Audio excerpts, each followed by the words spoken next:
بل یہاں پر میں 3 وظیفے ایسے بتاؤں گا انشاءاللہ جو ٹاپ آف دا لسٹ 3 وظائف ہیں مصیبت اور پریشانی میں تکلیف دور کرنے کے لیے، سنت وظائف آپ صلی اللہ علیہ وسلم کی طرف سے تعلیم فرمائے ہوئے۔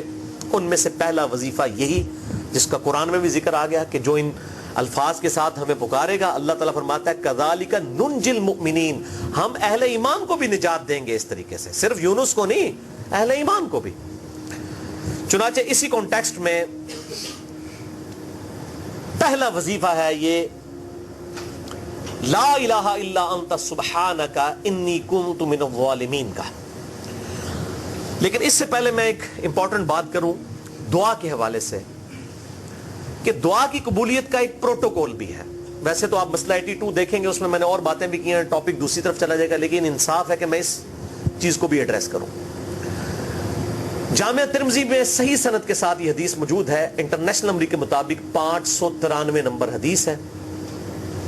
اور یہ حدیث مشکات میں آپ کو پہلی جلد میں درود شریف والے چیپٹر میں بھی مل جائے گی، اور مشکات کو میں نے ڈکلیئر کیا ہے مشکات از دا انسائکلوپیڈیا آف حدیث،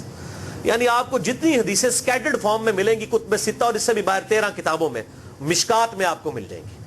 میں نے اسی لیے مشکات پہ پورا لیکچر ریکارڈ کروا دیا ہے، مسئلہ نمبر 111B کے عنوان سے مشکات المصابیح کا مکمل تعارف، وہ ضرور دیکھیں، یعنی مشکات 3 جلدوں میں آپ لے لیں تو انسائکلوپیڈیا آف حدیث آپ کے پاس آ گیا۔ 6294 احادیث ہیں، اور اس میں چونکہ احادیث کی تکرار نہیں ہے تو کتب ستہ اس کے علاوہ بھی 12-13 کتابیں جو ہیں اس میں کور ہیں، اس میں بھی یہ حدیث موجود ہے۔ جامعہ ترمذی میں انٹرنیشنل نمبر کے مطابق 593 نمبر۔ سیدنا عبداللہ ابن مسعود رضی اللہ تعالیٰ عنہ کہتے ہیں کہ ایک دفعہ میں آپ صلی اللہ علیہ وسلم کی موجودگی میں نماز پڑھ رہا تھا، اور سیدنا ابو بکر اور عمر رضی اللہ تعالی عنہما وعلیہم السلام وہ بھی وہاں پہ موجود تھے۔ میں نماز کے جب یعنی کہ تشہد میں بیٹھا، میں نے اللہ کی حمد کی، التحیات للہ والصلوات والطیبات، اس کے بعد درود پڑھا،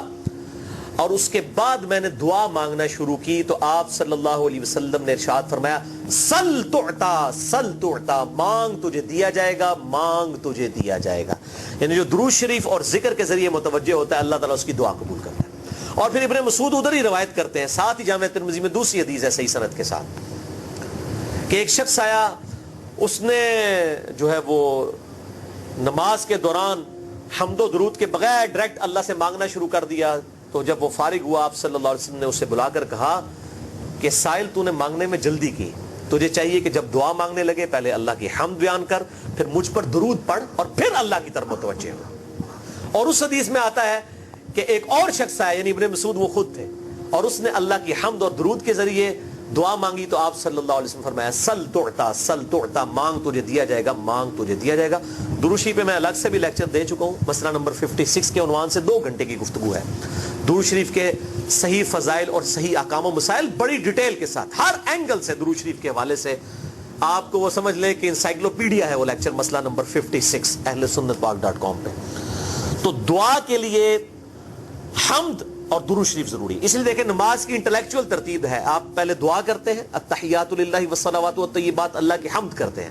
پھر نبی صلی اللہ علیہ وسلم پر سلام عرض کرتے ہیں السلام علیکم ایھا النبی، اس کے بعد آپ درود پڑھتے ہیں، اور اینڈ پہ آپ دعا مانگتے ہیں۔